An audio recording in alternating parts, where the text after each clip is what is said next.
Support for Current Conversations is provided by Outreach Video and Media Services, University of Oklahoma Outreach, and World Literature Today. Welcome to Current Conversations. I'm R.C. Davis-Indiano. Today, we are on location at the National Conference on Race and Ethnicity in Fort Worth, Texas. We'll be talking about social justice issues in relation to women of color. And our special guest is Yazmin Watkins, spoken word poet and comedy performer. Stay with us and meet this powerful artist and social commentator.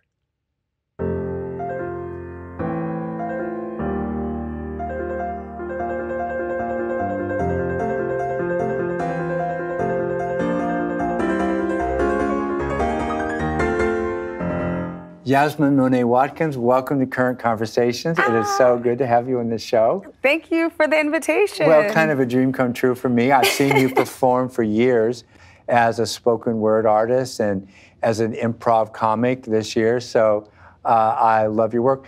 For our audience, would you describe in a word what you do for a living? Yeah, so I am a full-time poet, actress, and activist. And that's what I do for a living. So I think people are thinking, well, does she go to work in the morning? I mean, what's your year like? What do you do that would fill out that year? Yeah, so my year of work, and to be honest, I probably should take more vacations. I get married this summer, and the honeymoon, I think, will be my first actual vacation in a while. Congratulations. Thanks. So during the winter and spring, I'm usually touring with poetry at colleges and universities around the country. Yeah. And my work speaks to the intersection of race, class, gender, sexuality. I'll do poetry workshops, activist trainings on the campuses. So that'll be like class lectures, workshops, like working with admins and being a facilitator between students. And so those are called residencies, when I go to a campus and get to spend a couple days with them. Yeah. And I actually really enjoy that a little bit more because it means that I can really connect outside of just sharing my story, but also being able to hang out with them, hear what they're doing, help empower their voices before I go. And then I have 2 books coming out this year. Wow. Not every year is like that, but... What are they? So my first full-length book of poems, A Vessel Born to Float, comes out hopefully this summer. We don't have a concrete release date, but it's with Nautical Press. Mm-hmm. Say the title again so people can write it down. A Vessel Born to Float. Okay. And then I have a children's book coming out that I co-created the story. It started as a short film and turned into a children's book to accompany it. But I co-created it with Kaylee Atchison in Anime Design and Standard Vision, and it was really cool because we just had the premiere of one of the versions of the short film outside of LA Live, which is right outside of the Staples Center. Everyone drives by it. It was really surreal. So those are the 2 projects. And then outside of touring and writing, I am an actress. So I'll be in Los Angeles any given day, auditioning for commercials. My agent sent me one while I was out here at NCORE, and I was sorry, I can't make it. And I just got cast on a show called Cracked, on a show called After Hours, which is on Cracked, which is an online platform, kind of like BuzzFeed in that way. Congratulations. But it's a pop culture review and all that. Yeah. And just listening to Francesca Ramsey earlier was so cool because it's social media is just so powerful. Mm-hmm. And so that is that also requires a lot of time. I wanted people to hear all this. You're kind of a little cottage industry. I mean, there are an awful lot of things you're doing. Yeah. And I mean, you've got a core commitment, and I want to ask you more about that in a second. But it's not a go to work and do 8 or 9 hours. I mean, you're one way to put it, you're making this up as you go along. I mean, it takes a lot of energy to do what you do. Yeah. Duh, yeah. It does. And it's so funny. My friends that have 9 to 5s, Monday through Friday, yeah. I'll have a random Tuesday as my sort of off day, or I get a half day before going to improv class or whatever. And they're Yazmin, we have work. And then Saturday comes around, they're you trying to go to brunch? And I'm I got work, because a lot of projects shoot on the weekends. And it's got to be a little scary. to be you. Because if somebody's in a job, they've got health care and they've got retirement and somebody kind of looks over them and takes care of them. I mean, basically, you're the show. I mean, you've got to have the energy to keep yourself going, protect yourself, look out for yourself, advance yourself. I'm getting tired just saying all that, but I mean, that's a lot to do. I am the entire operation from, yeah, you are. Like, the assistant, like, I mean, it's like emails, it's staying in contact with people, it's following up, it's showing up, it's doing the work. And I think also, like, what doesn't get paid is like the activist work. And improv up until recently didn't really either. I mean, I got with Obama's Other Daughters mostly because... Explain what that is. Obama's Other Daughters is an all-black, all-female improv team. We all took classes at UCB individually. And UCB is? Upright Citizens Brigade Theater. It's a huge improv conglomerate. Like Amy Poehler founded it. Aziz Ansari came out of it, like the Broad City Girls.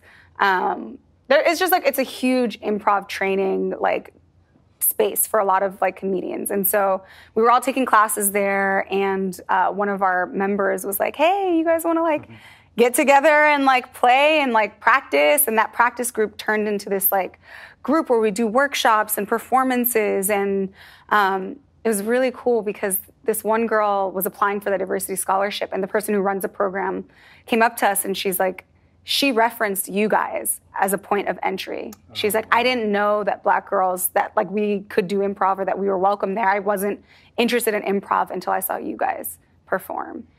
And it's a funny concept right from the beginning. Obama's Other Daughters, and there are 4 of you, right? And you 5 of us. 5 of you, and you're improvisational. And you tour the country, and you're showing up at conferences and theaters, I guess, or how would you describe where you're at? Yeah, so we do a lot of shows in LA. I think we have a show almost every week, from UCB to Second City, IO West, a lot of like indie improv spaces. We're going to DCM, which is the Del Close Marathon, which is a huge like improv festival. So we do festivals as well. And this is, I've seen you all, I saw you today, and you're very funny. It's just really awesome. But there's social commentary too, right?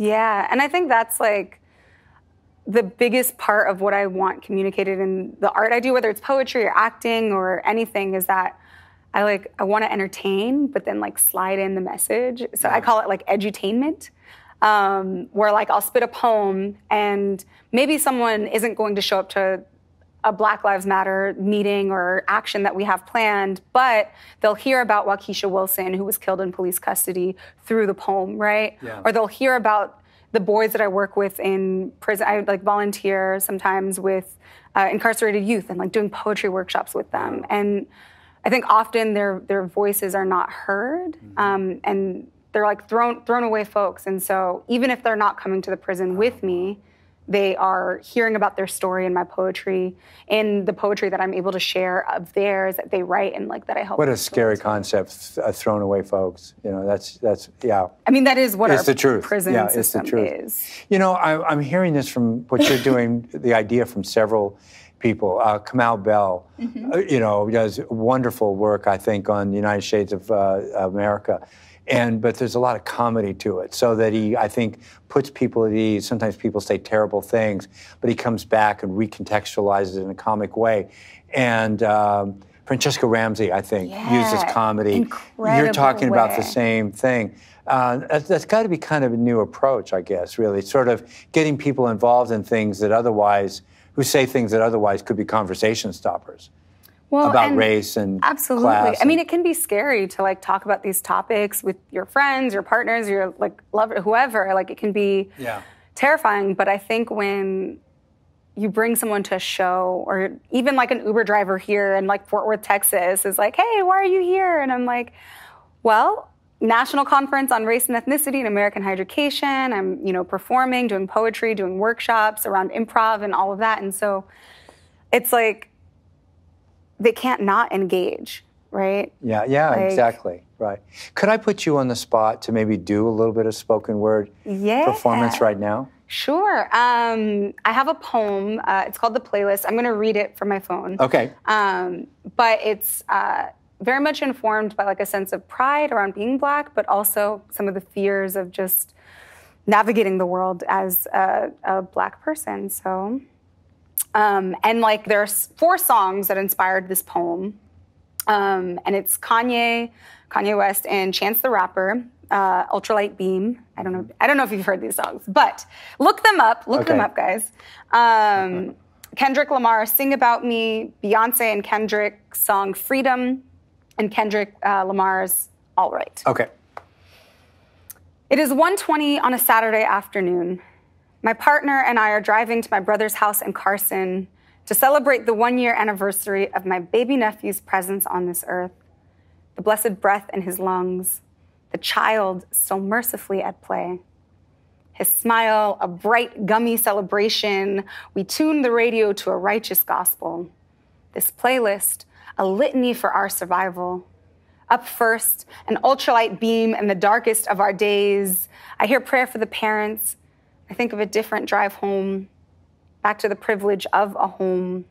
Far from the youth prison, I volunteer at teaching young boys the rifle of their own voice.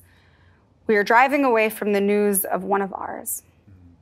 Locked up for life, another shot down to death. We are both enraged and hopeless, and the grief wells up, a coiled knot in my throat, pinching the air from my lungs. We cannot breathe. And what a cruel game to demand a polite request to remove the foot on our necks. But these songs interrupt. Our only salve, our only salvation, this car ride, unsafe though it might be, the only place we have to process, to cry. And Kendrick moans, Sing About Me. When the lights turn down and this is my time to settle down, my main concern, promise that you will sing about me. And today we sing their names. Alton, Philando, Sandra, Eric, Corinne, Waukesha, Riddell, Mike, Trayvon, libations poured from our tears. Again and again we cry, each name, a fat tear round and gathered on the edge of our eyelids, spilling down well-traveled paths on our cheekbones. And oh, how these tears fall away. But Beyonce croons, I break chains all by myself. And Kendrick shouts, let loose correctional gates and high desert. And oh, I am a rightful rage. Seething at the brink of my patience, this poem, an ode to my Blackness, because my Black make people uncomfortable. Makes them picket and petition online and in ballot booth, hidden by screen names, call-in names, all bloody murder and trigger finger. My Black make people scared. Well, boo-boo, because my Black ain't going nowhere. Will not bow my head nor dull my shine. My Black be a bold Black, a free Black. I refuse to take any more Black. My Black will no longer remain silent while this nation kills and incarcerates our people. Black, a blackity black type Black. My Black self loves Black. My Black be proud and loud and unapologetic. Transatlantic, my Black is a we gon' be alright Black. Can you hear me? Can you feel me? Our Black is information, and we have come for justice. Whoa. I love that. Wow, that's great. So this is what you do. You're doing spoken word poetry like that. Yeah. Mm-hmm. You know, a couple thoughts. You see, you probably don't know this, but I'm an English professor at the University of Oklahoma. And one thing that occurs to me is that what's happening now with this wonderful sort of work, you're not reinventing poetry, you're going back to where poetry started. Yeah. It was in America, in the modern era, the poetry went into the classroom, we lost it out of real life. You're taking poetry back to people who want to hear it, where it doesn't have to be studied, it has to be heard and appreciated and let people be moved by it.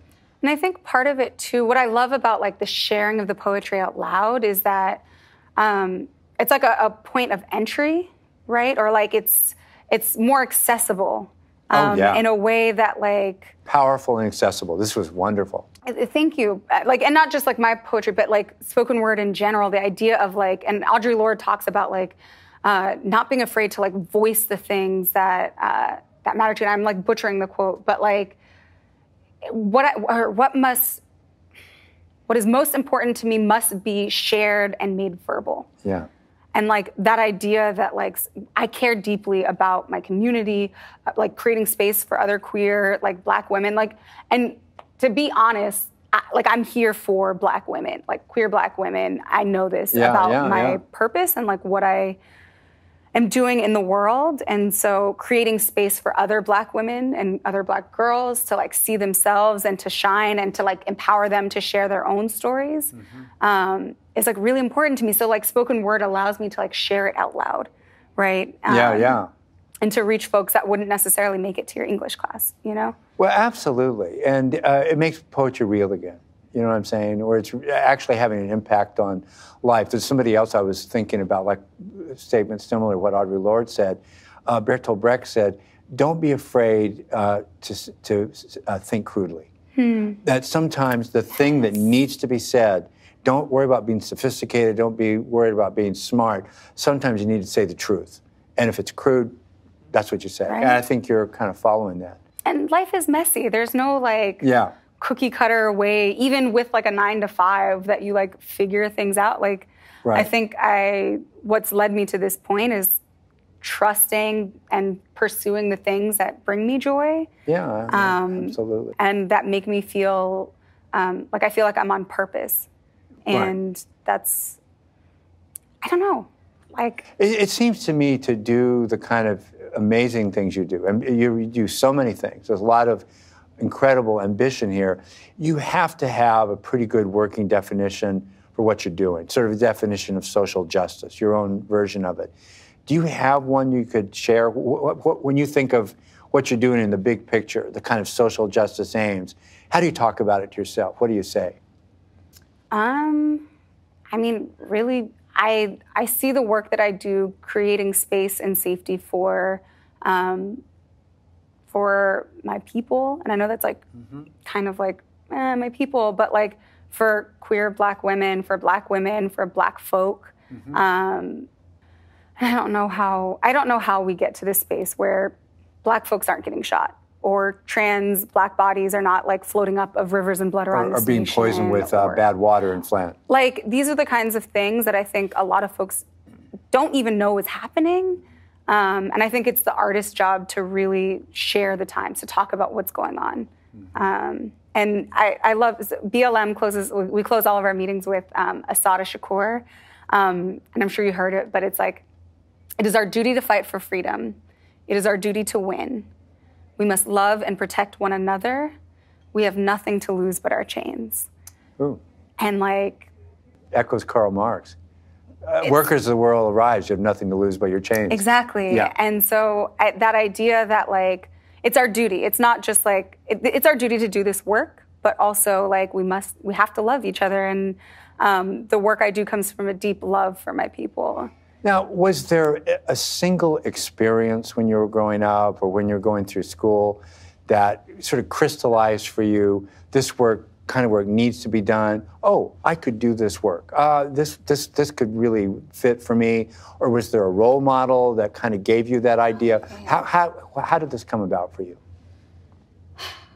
So I know for me, my mother is a gender and women's studies professor at Cal State Northridge. Explains a lot right there. I know. I guess the apple doesn't fall very far. But I know, like, she would always, I remember looking at her bookshelf and be like, Mom, those books are boring. Like, I'm not interested in any of that.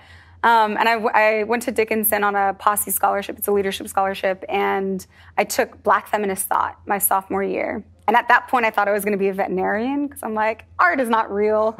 And it shifted everything. It was like around the time that I was like struggling to come out and like navigate my sexuality, but then also I just like the class empowered me. Mm-hmm. And though I didn't see, sophomore year Yazmin doing art full time, I know that class was like super, like a pivotal like point in my life.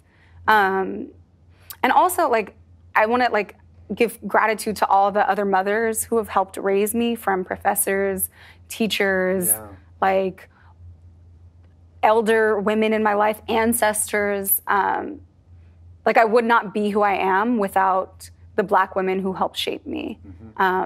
And like that includes like Audre Lorde and Alice Walker. You know what I mean? Like people that I haven't met, but people that taught me to navigate my experience that I'm able to then pass on as well. So. Oh, that's really inspirational. The last 10 years, ironically, a lot of people who are focused on social activism say that this time with a Black president in a lot of ways turned out to be kind of a rough time, where things that seemed just right on the horizon as far as social equity that could be achieved in the last 10 years, it feels like it's kind of moved back a little bit. Do you count yourself as one of those? Are you disappointed a little bit at the time we're living in that things that seem to be within our grasp maybe seem further away right now? So it's interesting. I remember when 45 became president, and it's like, I think that it was a little frustrating, to be honest, to see. And everyone has their own entry point to activist work and to like being a part of the movement work, or maybe not everyone does, clearly. But I feel like people saw Trump get elected and they were like, oh, now things are bad. But it's like even under Obama, and as beloved as he is our like improv father, you know, Obama's other daughters. But even under his presidency, like people were still being incarcerated. Folks were still being killed by the police. And I think people are like, oh, it's bad now. But I don't think people knew that it's been bad since forever. Since bringing Black folks over into this country to like work for, or to slave. You could even argue that Barack was so sophisticated and smart and so on. In some ways, it kind of hid the things that were going on.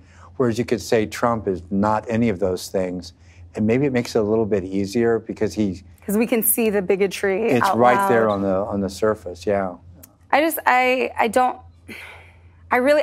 have hope. I think you have to have an amount of hope in this work to know that like you can change something, that you can impact the system no matter where you are. But it is really frustrating and like disheartening to see like the decades, the centuries of like subjugation and it's scary for sure. Like showing up to an action, to police commission meetings, trying to like find accountability and like seeing the way that like the system continues. And I know like it's not this system, but like the way that it continues to disenfranchise Black folks. Are you ever scared in your work? I mean, you're putting yourself out there. You're vulnerable. You know, everybody's watching you and you're on a stage, maybe sometimes outside or whatever. Are you ever frightened in your work? Sure. That you could physically be? For sure, especially like I'm a Black Lives Matter member in LA. Yeah. And, you know, I think the actions that we do where cops are there, like it's terrifying.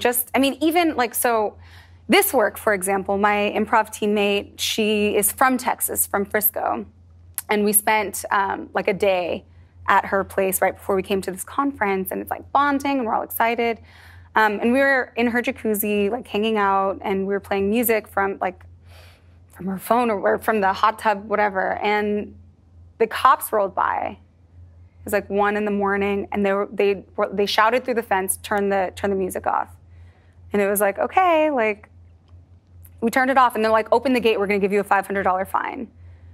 And then my teammate goes to talk to him, we're in towels, like she has her dog, like, and the cop is just like escalating. Like, give me your license, I'm gonna run this. Like, what does that even have to do with the noise complaint? He's running the thing, and my friend is like, why, like, we're like, why are you doing this? And he says, he calls for backup. Wow.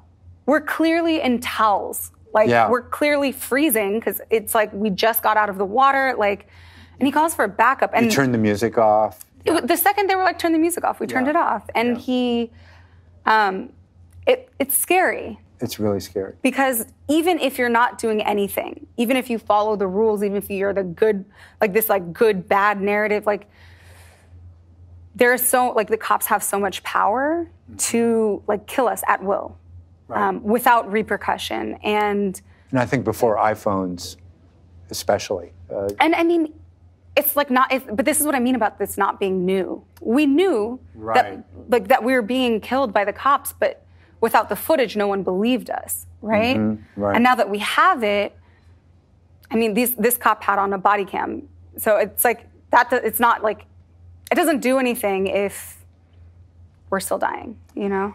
I think a lot of folks are going to hear what you've said today on radio and television, and they're going to be inspired, and they would like to do some good, you know, in their lives. But they don't have your commitment, maybe your talents, your abilities to do the kind of thing you do. What would you say to them? What can they do in their lives to advance the good? They can do so many things. When I heard Angela Davis speak, and she said, like, do your work where you are, right? Yeah. Like, I think we all have power to really impact the system, and it's, if we like follow our passion, right? Like for me, it's like poetry and acting, and like, I love that work, and I know that like I can use that work towards the good. And one thing like I hear, it's like, we need your voice, your body, and your resources, right? And so there are different ways that you can show up for movement work. Black Lives Matter chapters are like all over the country, and not to say that BLM is the only organization doing work, but like your voice, your body, and your resources. And you know, again, your own talent, like what you have unique, that you uniquely do. Yeah. You do it with this show, right? Current Conversations. But like to someone that's like in Oklahoma somewhere, like, and what I really loved, and I know I'm like all over the place, but Francesca was saying like, Francesca Ramsey in her keynote speech today said like, you guys, your social media will reach people that I will never reach. Yeah. And people can see her on MTV. Yeah, even though she's on MTV, she's a celebrity, she has this huge platform, but she is very much like, from your own Snapchat, from your Instagram, from your Tumblr, from whatever, like you are reaching family, friends, coworkers. You can also share the message in that way. And so I think it's like doing the work. That's where we've got to stop. Very special time with you today. Thank you so much. Thank you so much. That's all we have time for today. Please find us on Facebook, Twitter, and Instagram. Thank you so much for being a part of today's show. Join us next time for more Current Conversations.